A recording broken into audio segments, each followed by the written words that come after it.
Nous sommes maintenant en direct avec Sylvain Domergue. Merci beaucoup d'être avec nous. Vous êtes géographe et spécialiste de la sécurité maritime. C'est vrai qu'on va s'arrêter sur ce point qui est si important, sur ce détroit d'Ormuz. Et je vais relire pour nos téléspectateurs ce que dit Donald Trump alors qu'il annonce une décision imminente. Il dit « Les navires pris dans le détroit en raison de notre incroyable et sans précédent blocus naval et qui sera maintenant levé peuvent commencer le processus de retour à la maison. » Il dit même « Dites bonjour donc à vos femmes, maris, parents, enfants, etc. » Vous imaginez-vous les Iraniens accepter de retourner à une situation antécédente ?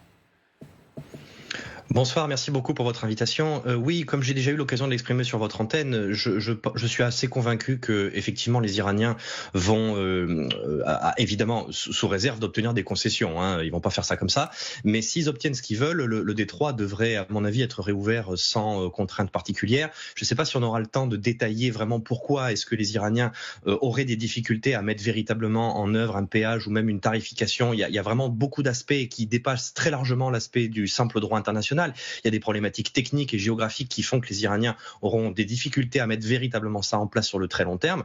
Il faut bien comprendre que cette histoire de blocage et de péage, ça a été un actif que les Iraniens ont créé, construit et valorisé de manière à obtenir une carte supplémentaire à échanger au-delà du simple nucléaire qui est une autre carte à échanger, qui est celle-là, cette carte, ils veulent vraiment pas la lâcher. Donc ils ont créé un autre actif, la menace sur le détroit et la menace du péage, et cette carte, ils disent, bon bah écoutez, on est prête à la céder sous certaines conditions, ça leur évite de céder sur autre chose. Donc Donald Trump, encore une fois, dit bien, mot pour mot, le blocus qui sera maintenant levé, enfin on peut le dire, bon, on vient de parler pendant un petit bout de temps maintenant il faut encore que les Iraniens acceptent et qu'on aille au bout du chemin, mais on peut même l'acter.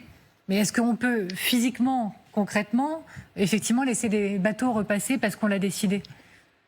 Non, c'est pas si simple. C'est pas si simple. D'abord parce que on a déjà eu une levée du blocus, enfin du blocage iranien. Vous vous rappelez, il y a quelques semaines, même si ça a duré que quelques heures, les Iraniens ont montré qu'ils étaient capables de lever ce blocage sans contrainte particulière. Mais il y a quand même un certain nombre de points à régler, notamment la question de quelle route va être empruntée. Les Iraniens jusqu'à présent ont tout fait pour de tirer la route maritime vers eux. Alors là, il faudrait une carte pour que je puisse vous expliquer un peu mieux, mais pour faire très très court. En fait, normalement, le trafic maritime, il passe par le milieu du détroit, dans les eaux omanaises, dans ce que l'on appelle le TSS, c'est-à-dire le Traffic Separation Scheme, qui est la route historique. Cette route, elle est intégralement dans les eaux omanaises, et là, les Iraniens disent l'avoir minée. Alors, on n'en a pas du tout la certitude. Il est possible qu'ils en aient mis une poignée, mais peu importe. Le trafic peut pas reprendre tant qu'il n'y a pas de certitude absolue sur cette histoire de minage. Donc là, si le blocus est levé, ça veut dire que le trafic va reprendre, pour l'instant, dans les eaux iraniennes. Une reprise normale du trafic ne pourra se faire que quand il y aura une véritable vérification de la route traditionnelle. Et là, effectivement, on pourra vraiment parler d'une reprise normale du trafic. Mais attention, restons prudents. Il y a cette histoire de négociation qui va durer encore plusieurs dizaines de jours, qui va être liée à d'autres aspects. La dernière fois, on a parfois annoncé un peu vite que le détroit était débloqué. J'avais dit, faites attention, c'est peut-être pas si simple. J'avais eu raison d'être méfiant puisque 48 heures après, ça avait refermé. Donc là, on est sur une dynamique positive, mais attention, ça va se faire par étapes et il faut rester très prudent. Merci beaucoup Sylvain Domergue. Alors effectivement, je découvre, vous les avez cités il y a quelques instants, mais les mots des Iraniens, en tout cas par la voix des médias, par farce, exactement, qui dit Trump déforme les termes de l'accord sur l'Iran. Bon, pour signer un accord, il faut être deux. Là, en l'état actuel des choses, Donald Trump, il a beau annoncer une décision imminente, que croyez-vous ?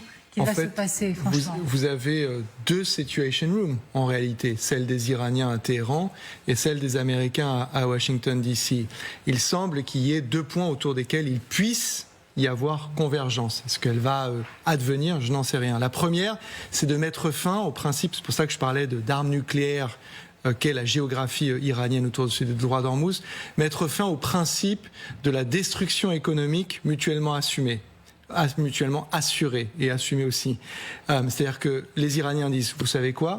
On va fermer une partie de l'économie mondiale et vous allez tous être impactés. Les Américains viennent avec leur contre-blocus en disant, on va, et ça c'était l'expression que vous avez déjà communiquée tout à l'heure, très bien, vous affamer par notre blocus. Donc ça, il y aurait une convergence autour de cette idée de repermettre une circulation libérée, mais Sylvain Domergue le disait à l'instant, et c'est très intéressant, même s'il rouvre, les Iraniens gardent cette carte. Et deuxièmement, mécaniquement, physiquement, vous avez 1200 navires qui sont bloqués. C'est pas en un claquement de doigts que tout ça recircule. On avait Jordan tout à l'heure qui était à Doha. Les Qatariens ont expliqué que même quand le GNL pourrait circuler à nouveau, il va y avoir énormément de temps nécessaire avant un retour à l'optimal.